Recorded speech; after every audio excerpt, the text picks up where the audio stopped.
So if I say the name Emmett Till, do you know who I'm talking about?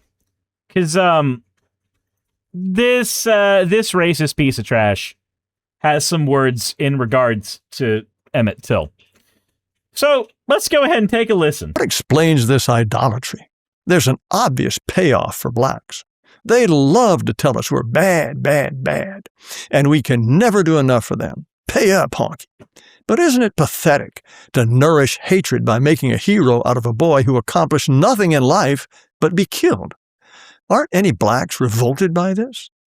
So for those who don't know, Emmett Lewis Till, in 1955, was a kid in Chicago.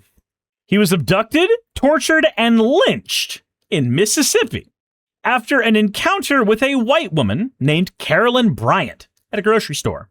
Carolyn's husband, Roy Bryant, and his brother, J.W. Milam, were the ones who killed him, and they got acquitted by a jury because the jury happened to be all white.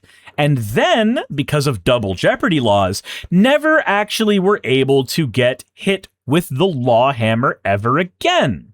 Then they publicly confessed to everything that they did to Look magazine after selling the story about how they destroyed and killed a 14-year-old black child for $4,000. That's what the life of that kid was worth to them.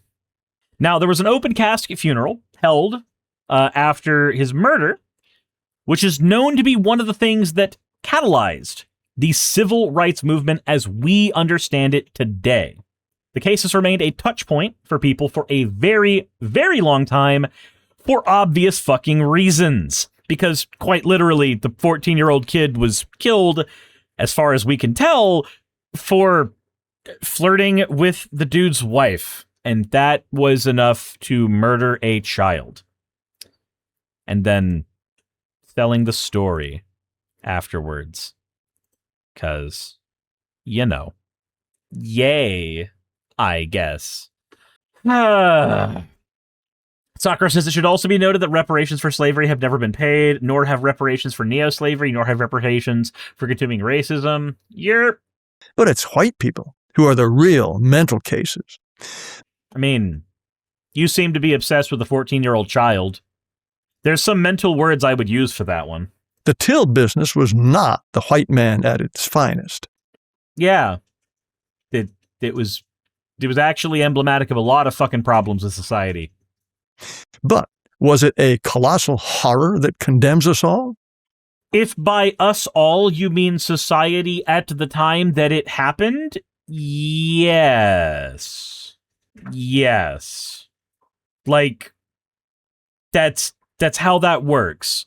If the society around you has failed you so horribly, and everybody has stood by and allowed it to happen, then yes, it is emblematic of, at that time, how bad things were.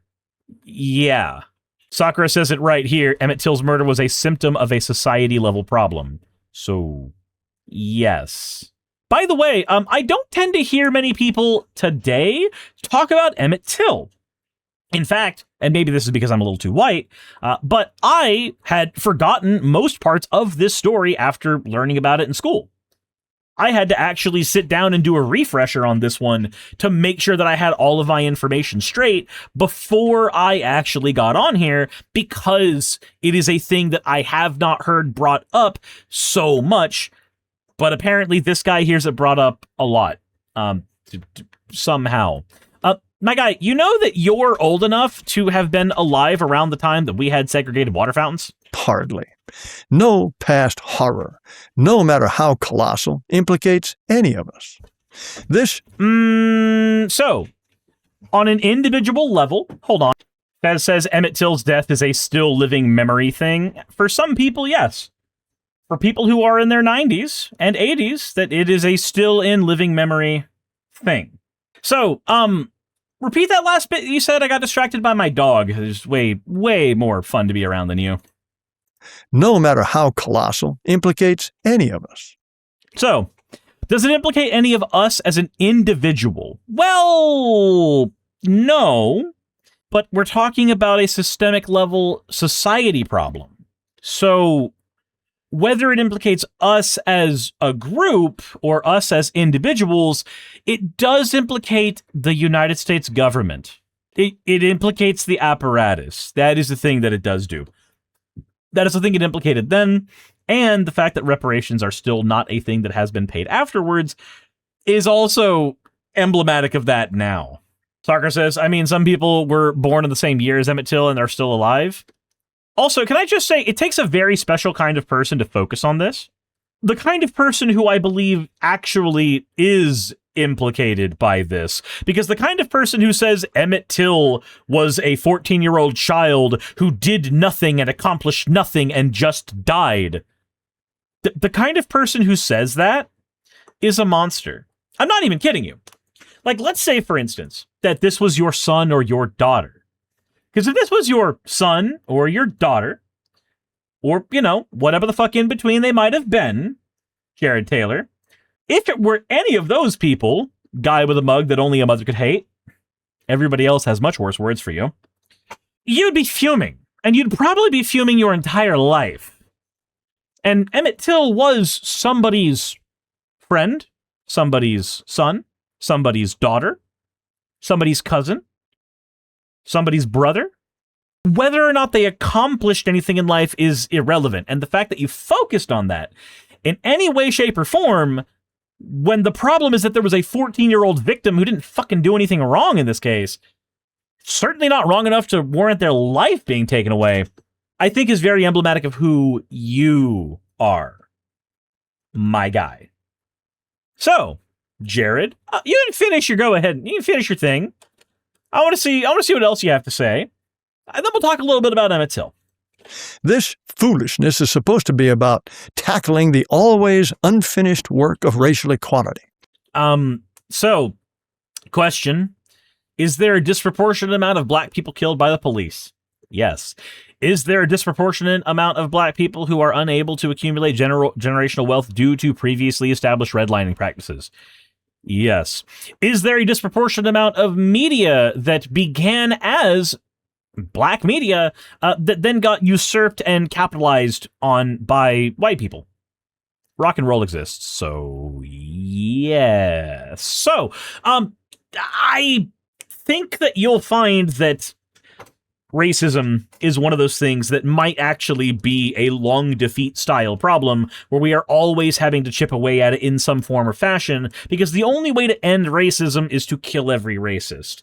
And then afterwards, burn every book that has the idea of racism in it. Now, that would both be monstrous, horrible, morally incorrect, and utterly useless, because that is the only way you can kill an idea. And unfortunately, or fortunately, you can't actually burn every book, and you can't actually get into the minds of every person who's a racist to figure out who needs to go, or who needs to be rehabilitated. You can't do that.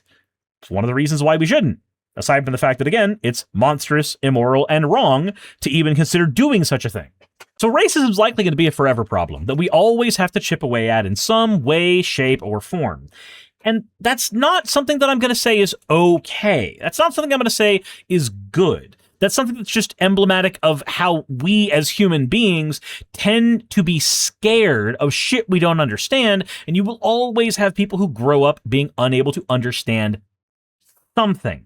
Because even if you were to get rid of every racist alive today and get rid of every single bit of racist literature and everything today and delete it all off the internet somehow, all it would take is one person thinking, hey, that guy looks a little different than me. Why is that? And then suddenly you have all the problems coming back in some way, shape, or form, even if they have to fester slowly. So, who is Jared Taylor? Well, this guy's a white supremacist. He was an editor for American Renaissance, which was an online magazine espousing Nazi opinions. Just go ahead and call it what it is. Just Nazi opinions. He's the president of the New Century Foundation, which has published a lot of his books. And again, they're books that just spread white supremacy, so that's cool, I guess. There's tons of people who study racism for a job who has this man's name in their back pocket. Specifically. Jassa says slavery of the Constitution. I mean, yeah, we do still have that. We do still have that. That, of course, someone who's a racist would be a 3 creepio. Yep. This is a guy who began his life as a missionary and then moved on to be, well, more of a piece of shit. So, man, what's the best way to put this? This is a guy who does not like the label racist, but he has said the exact phrase, "I'm not a racist, I'm a race realist." So, again, the difference between a racist and a race realist is the vocabulary. Everything else, kind of superfluous. There's a reason that when news covers him, they usually associate him with the alt-right. Because, well, he's a proponent of scientific racism. He's the kind of guy that thinks that we should have voluntary segregation as well. That's one that I got from over here, real quick. Jared Taylor is a white supremacist, founder and editor of the magazine American Renaissance. The Southern Poverty Law Center calls him the cultivated cosmopolitan face of white supremacy. He has said that Donald Trump has given white interests a voice and a reason to act. And they said they decided to interview him because we think all Americans, especially those who condemn his views, would do well to learn something about him. So, let's take a The alt-right and others who've proudly co-opted the deplorable title conferred by Hillary Clinton see in Trump's elevation an unprecedented opportunity. Like former Ku Klux Klan Imperial Wizard David Duke. I will be Donald Trump's most loyal advocate to make sure his nominees go to the Supreme Court. And head of the American Nazi Party, Rocky Suheda. If Trump does win, it's going to be a real opportunity for people like white nationalists to build upon that. Okay, so I'm just going to look at the transcript. Oh, I'm so happy that the transcript's not there. That's cool. That's cool. We'll just go back to this The then. alt-right and others who've proudly Going to be something like White interests. The political caucus and whatnot, all right, again, Congress and everything, building on something like that. And Jared Taylor, avowed white separatist and founder and editor of American Renaissance. That is Donald Trump's great achievement, to have been the standard bearer, even if unconsciously, of white interests. The sleeping giant has been stirring for some time, and Mr. Trump gave it a voice and a reason to act. You know, it's really telling that even if a bunch of MAGA morons want to say that Trump's not a white supremacist, it's really telling that white supremacists really think Trump is a great white supremacist. The Southern Poverty Law Center's intelligence report calls Taylor, quote, the cultivated cosmopolitan face of white supremacy, the guy who provides the, quote, intellectual heft to modern-day Klansmen. Taylor calls himself a race realist, and as such believes that blacks are less intelligent than whites are less intelligent than East Asians, and that the races are driven by nature to segregate. And now, I am willing to say that Asian people are smarter than my white ass. But it has nothing to do with my ass being white. It has everything to do with most white people also being smarter than me, and most black people also being smarter than me, and most everybody else being smarter than me. I'm actually kind of a fucking moron, all things considered. But that has nothing to do with race. That has everything to do with me and my brain not being done good. we're having him on the show. Why? Because, like it or not, Taylor and his kind have moved just a little closer to the seat of power.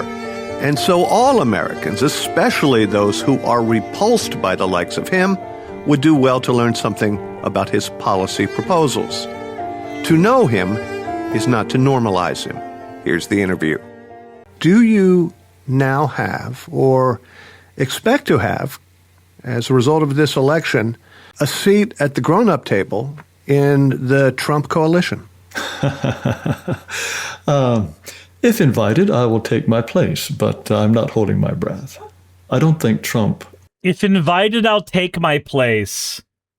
I Something about that verbiage turns me off. Sees the world in racial terms.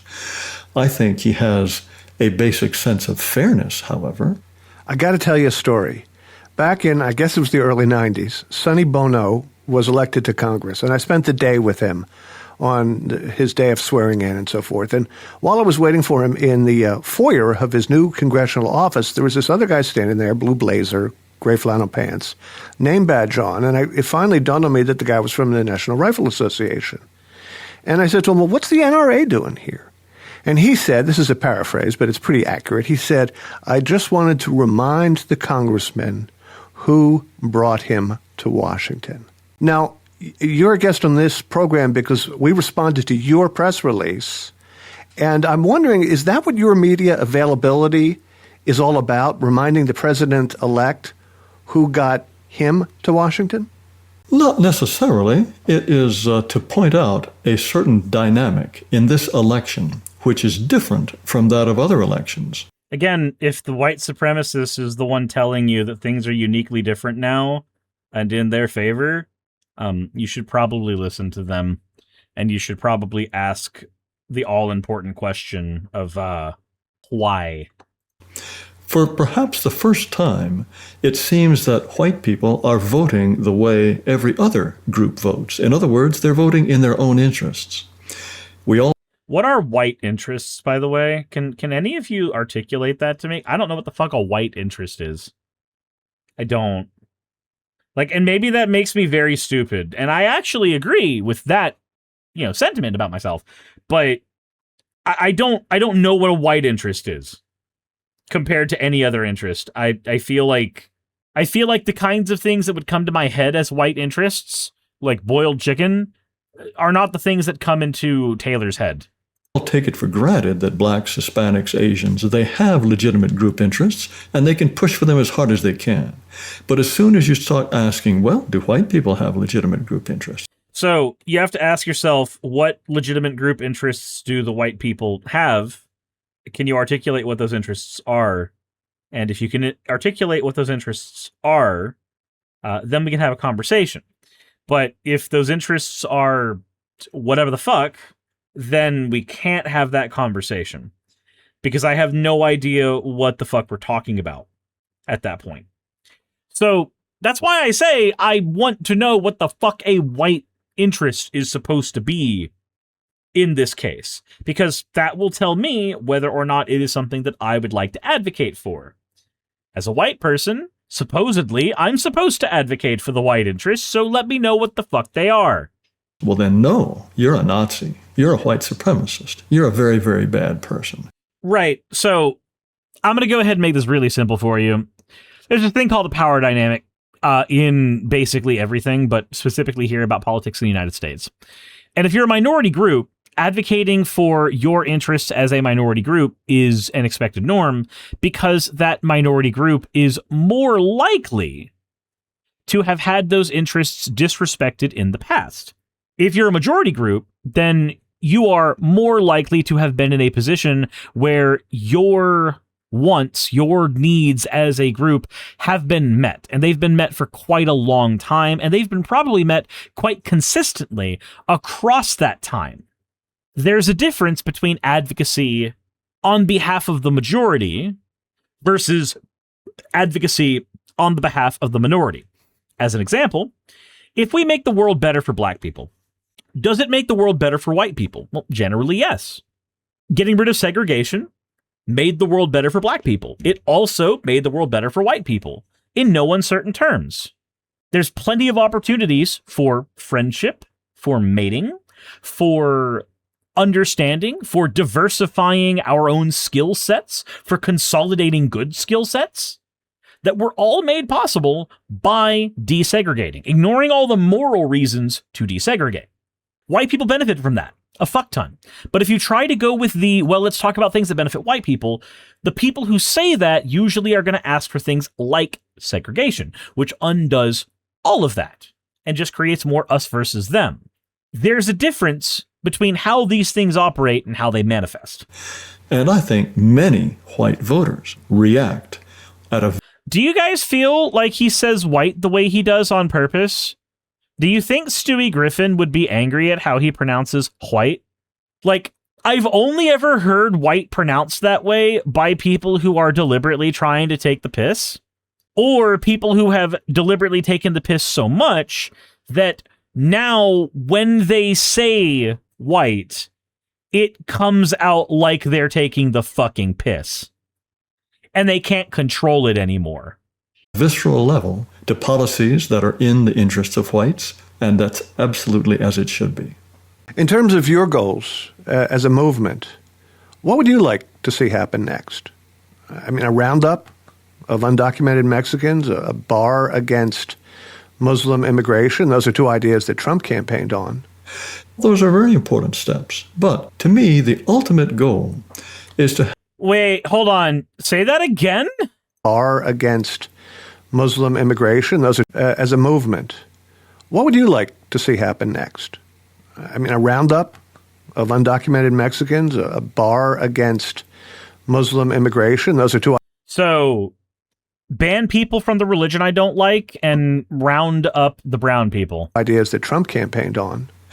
Those are very important steps. But to me, the ultimate goal is to have at least a portion of the United States where whites are the recognized majority, and in which... You mean like most of the United States? Their culture is recognized as the dominant culture, and where they can live free from the embrace of people unlike themselves. And I believe that that can be achieved through voluntary separation. So, you know, voluntary separation sounds a lot like separate but equal. It's voluntary until you start talking about how it needs to happen, and then you start getting societal pressure and social pressure, and then legal pressure follows after that. The government today is doing its best to try to force people together. Good! You obviously need more people around you who aren't fucking mayonnaise pilled. You know, Plessy Ferguson is no longer the law of the land. What about equal rights under the law? Don't I have the right to move to a place that's whiter, that's more to my liking? Don't I have that right? Yeah, you can do that right now. That's a thing you can do. Like, I'm pretty sure you already fucking have. I can tell you explicitly that the law says you do not get to have a say in where other people live. Of course not. Well, I don't know if you are, in fact, at the grown-up table, but you certainly are in the room at this point. Well, as we should be. What is your strategy now that you've arrived there? Ideally, the ideas of racial dissidents such as myself will increasingly become mainstream and be recognized. Like they have been. This is why people celebrate ICE now, by the way. For the correct understanding of human nature that they are. Eventually, if my people and my culture are to survive in some meaningful way, these ideas have to spread. Well, we have equal protection under the law. We have anti-discrimination laws, which have been repeatedly upheld by the Supreme Court. Is it your intention to rewrite the Constitution? The Civil Rights Act of 1964 is not part of the Constitution. Until the Civil Rights Act of 1964, it was perfectly legal for a private operator to discriminate in his place of business, in his choice of associates. It was perfectly legal for people. Why should we give a shit if it's illegal? Why should we not have the conversation about whether or not it's moral? Laws are attempts at legislating morality, but laws are not in and of themselves morality. We use laws to try to curb morality in a way that benefits more people. But, yeah, no, I think Pernilla is right. I think he misses redlining. I think this guy actually misses redlining. People to band together and establish communities in which they would agree not to sell their property to anyone other than people like themselves. Yeah, no, that's redlining. That's just redlining. That's he wants redlining back. That's exactly what redlining is. I think that is an expression of freedom of association, free choice. I'm not talking about the government or monopolists. Private individuals should have the right to discriminate for good reason. Right, but you know that an oligarch is a private individual.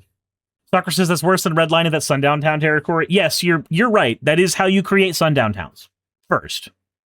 And then it gets worse. Reasons, bad reasons, or no reasons at all. I think it's entirely the premise of a number. Axel says, don't get mad at black-only spaces then. So the thing is, there aren't even really black-only spaces. Like, black-only spaces is a fucking myth.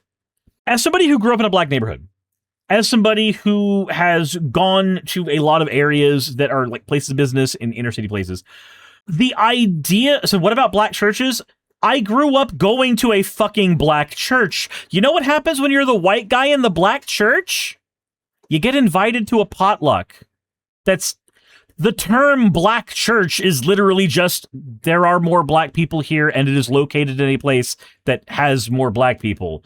It is not a church that doesn't allow you to be in there unless you are black. That's not what the fuck a black church is. My friend Trey, when I was growing up, was black, and he took me to his Awana club because we were the same age, and I had taken him to my church. And so when I went to his Awana club, I was in a black-only church for several weeks for Awana. Like, the term black-only church is a misnomer of social justice and identity politics movements, that the last group that needs protection in our society is white people, because that's where we're already pretty well insulated and protected by years of establishment shit. All the power resides, the political power, economic power. You know who Louis C.K. is? Louis C.K.? No, don't know who that is. Well, he's a very prominent stand-up comedian. Okay. And he does a bit. Lucky guy. I got a lot going for me. I'm healthy. I'm relatively young. I'm white, which thank God for that, boy. That is a huge leg up. Are you kidding me? But let me be clear, by the way. I'm not saying that white people are better. I'm saying that being white is clearly better. Who could even argue? If it was an option, I would re-up every year. Oh, yeah, I'll take white again. Absolutely. I've been enjoying He is making a joke about the manifest reality of being a minority in a society that still has a lot of repair work to do. Tell me something. If white society is so oppressive to non-whites, why is it that millions of them want to come and continue to come? Because we are the richest nation in the world, and being the richest nation in the world means we have opportunities. We can both be an incredibly oppressive society to outside groups. We are better than we have been, but we are still an oppressive society to outside groups, and still have lots of opportunity that people believe is worth suffering through what we are doing for. What he's doing is he is engaging in black and white thinking, or binary thinking, where the only way that you can see the world is in black or white. I mean, more literally in his case. But it also means you only see the world in a series of positives or negatives. So if this town bad for black person and black person goes there, this town must not be actually bad for the black person. Wow! But that's not how it works. Because if the black person says, well, they have lynch mobs and whips here, but if I keep my head down, I'll make 30% more money here, and my wife is sick. So I'm going to deal with that shit so that I can actually afford to keep my sick wife alive. There's a whole bunch of layers to that conversation that just get thrown out the goddamn window when you boil it down to its most simplistic parts. But that's not how reality works. Reality is often nowhere near as simple as people like Gorilla Magilla here would like to tell you it is. For political freedom and economic opportunity, just as every European immigrant group came in the 16th, 17th, 18th, and 19th centuries for exactly the same reason. And, okay. And so they're coming, despite the fact that we treat them so miserably. Yeah, you literally want us to round them up and throw them out if they're Mexican. You literally want us to segregate. Again, the cool thing about financial realities is oftentimes it is better to deal with a shitty situation in order to receive the money you need to survive. And you can still recognize the situation's shitty. You ever been at your work and complained about your boss? Same idea. And yet somehow they can have better economic opportunity here. How do you explain? Yes, they can have better opportunity here because we're the richest nation in the world. Like, us being bad on race historically doesn't preclude us from being the richest nation in the world. Not if we so hate them and despise them. Right. I want to thank you for coming on to the show. Okay. You really have a closed mind. I feel sorry for you, really. You are unable to look around you and see the double standards, the contradictions, the facts, but I hope you're happy in your ignorance. You know, I hope this conversation was had over Zoom, because I would struggle to not bring a baseball bat to it. Holy fucking shit. Yeah, no, that is a piece of shit of a human being. 110%. So anyway, that's the kind of guy telling people that they shouldn't be talking about a 14-year-old boy that's very likely his cousin's fucking killed. Socrates also doesn't help with the U.S. Topped the government of their home country to help a fascist come to power.